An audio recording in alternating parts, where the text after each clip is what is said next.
ఒకటి క్లియర్, ఆమె ప్రజల్లో చర్చ జరగాలని కోరుకుంటుంది. అందుకనే ఇవాళ ఒక అడుగు ముందుకేసి నేను అడిగే ప్రశ్నలకు సమాధానం చెప్పు, ఎక్కడైనా సరే ఎక్కడికి రమ్మంటే అక్కడికి వస్తాను, మీ సాక్షి టీవీకైనా వస్తాను, మీ సాక్షి టీవీకైనా వస్తాను. అంటే దాని ఉద్దేశం ఏంటంటే ఆమె అనుకుంటున్నది తన డౌట్స్ని ప్రజల్లోకి తీసుకెళ్ళాలి, అవతల వాడు సమాధానం చెప్పాలి, తనతో చర్చించాలి.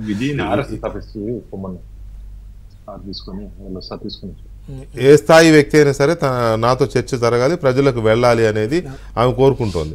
ప్రజల్లో ఏ రకమైన చర్చ ఉంది అనేది మీ అబ్జర్వేషన్ కూడా అవసరం కదా. అసలు ప్రజల్లో ఏమనుకుంటున్నారు ఇప్పుడు జరుగుతున్న ఈ హై డ్రామా, దీని మీద ఈ దర్యాప్తు, ఈ గోల?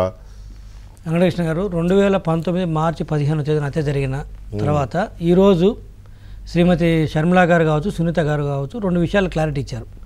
ఆ రోజు మేము కూడా అనుమానించాము వీళ్ళు చెప్పిన మాటలని, టీడీపీని, తద్వారా వాళ్ళు రాజకీయంగా లబ్ధి పొంది ఎన్నికల్లో గెలిచారనేది ఈరోజు క్లారిటీ చెప్పారు. అంటే వారు కూడా నమ్మారనేది. వివేకానంద రెడ్డి గారిని రాజకీయ హత్య అది, ఆ రాజకీయ హత్య కూడా ఒక కారణం టీడీపీ అనేది వాళ్ళు కూడా నమ్మారు.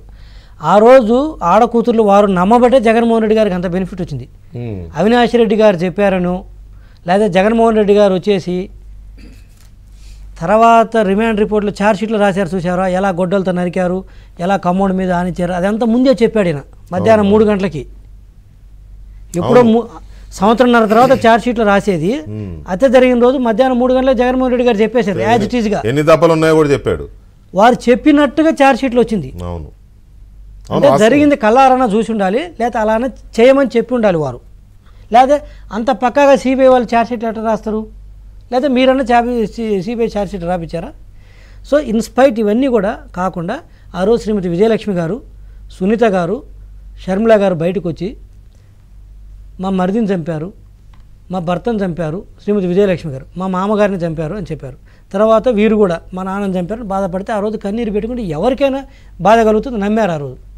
అంటే వారి బాధ ఈరోజు వారు ఏం చెప్పదలుచుకున్నారంటే, మేము ఆ రోజు బాధపడి ఏడవటం వల్ల వైసీపీ గవర్నమెంట్ వచ్చింది, తర్వాత తెలిసింది ఏంటంటే ఇది టీడీపీ వాళ్ళుగా చేసింది వీళ్ళే, అదే ట్రాప్లో పడ్డాము, ఇది రాజకీయ హత్య కాదు, ఇది తొలగించుకోవడం కోసం చేసింది, సానుభూతి కోసము, అధికారంలోకి రావడం కోసం ఇంట్లో వ్యక్తిని చంపారనేది ఈరోజు చెప్పడం జరిగింది. ఒకటి. రెండవది, ఈరోజు సునీత గారు కావచ్చు లేదా షర్మిల గారు 2 విషయాలు క్లారిటీ చేశారు. ఒకటి, జగన్మోహన్ రెడ్డి గారు మళ్ళీ అధికారంలోకి వస్తే మాకు లైఫ్ థ్రెట్ ఉంది, వాళ్ళ చిన్నాన్నని ఎలా చంపారో ఈరోజు సునీత గారు నాకు కూడా మంచిది కాదండి. నీకేం మంచిది కాదు, ఉద్యోగాలను తీపిస్తారా, అది పెద్ద విషయం కాదు ఆవిడకి. అపోలోలో డాక్టర్ చేస్తుంది, ప్రాణహాని కాకపోతే ఉద్యోగం తీపిస్తే ఆవిడ డాక్టర్ ఇంకోసారి ప్రాక్టీస్ పెట్టుకుంటుంది.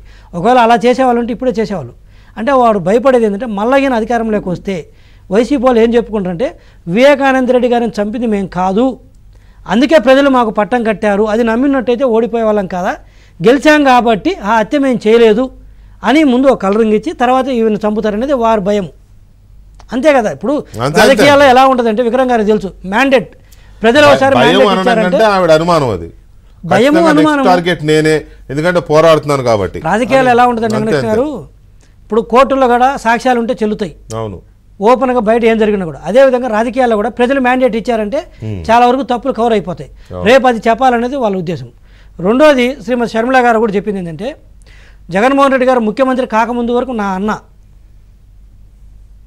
వారు కూడా చెప్పారంట నువ్వు నా చెల్లివి కాదు, నా కూతురు, నాకు బిడ్డ లాంటి దానివని. కానీ ముఖ్యమంత్రి అయిన తర్వాత నా అన్న కాదు, అతను ఒక రాక్షసుడు, హత్యలు చేసినటువంటి వ్యక్తి, హత్యలను